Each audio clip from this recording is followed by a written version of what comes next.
Senator Moran. Chairman, thank you. Ms. Bradsher, tell me how your nomination came about.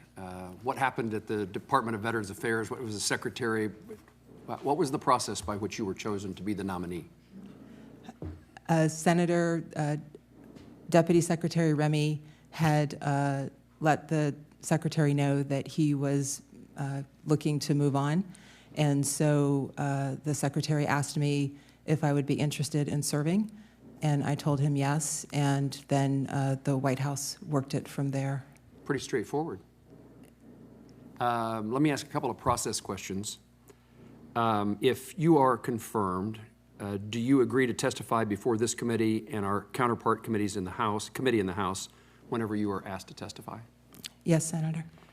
If confirmed, do you agree to make certain that the requests for information from Congress are fully responded to in a timely manner without regard to political party or committee status? Yes, Senator. Thank you for that answer. If confirmed, this is now a substantive question. If confirmed, would you commit to preserving or expanding the access to care that veterans have currently, including the options given to them under the Mission Act and the existing access standards, and to take no action that would restrict a veteran's ability to choose the provider and care setting of their choice and make their own health care decisions?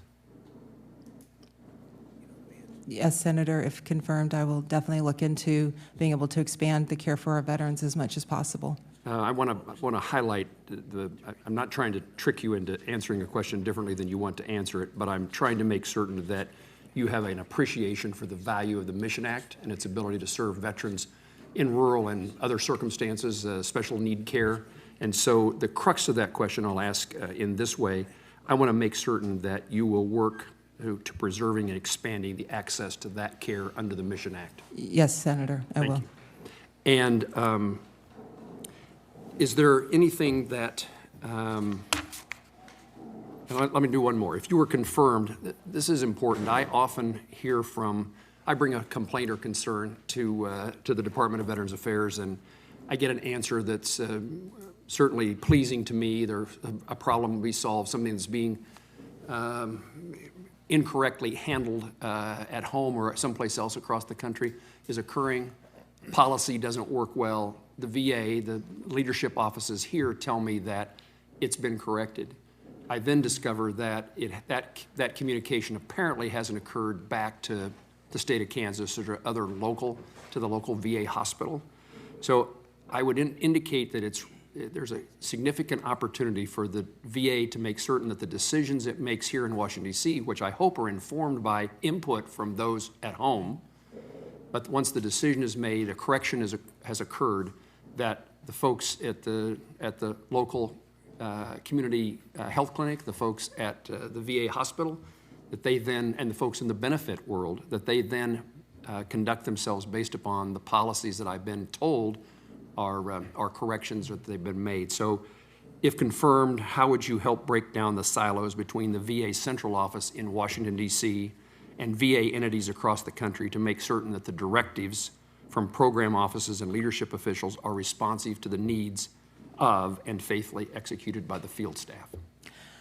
Senator, thank you very much. If confirmed, one of the areas, obviously, and you see Secretary McDonough, who's on the road today, going out in the field is the absolute best way to get that real-world information and making sure that the policies we are setting are actually being executed on the ground.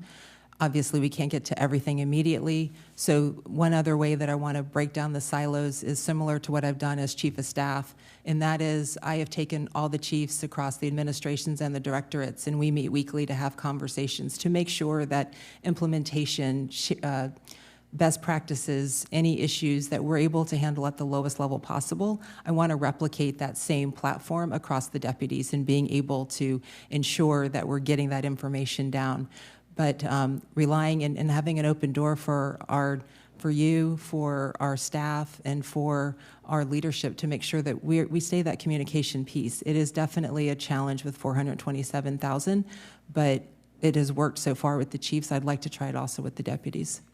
The question I ask makes sense to you. I mean, the circumstances I described, you would understand that they happen too frequently. That makes sense to you?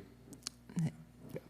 I would indicate that what I generally know about the concerns and needs of veterans is what I hear when I'm walking down the street, or the email that I get, the conversations I had on Memorial Day. And it is important, one, to make certain that when a correction, a solution is found, that it's actually implemented. So it's not just conversation to me, we've taken care of the problem. And then secondly, usually those problems are something that's experienced by many other veterans.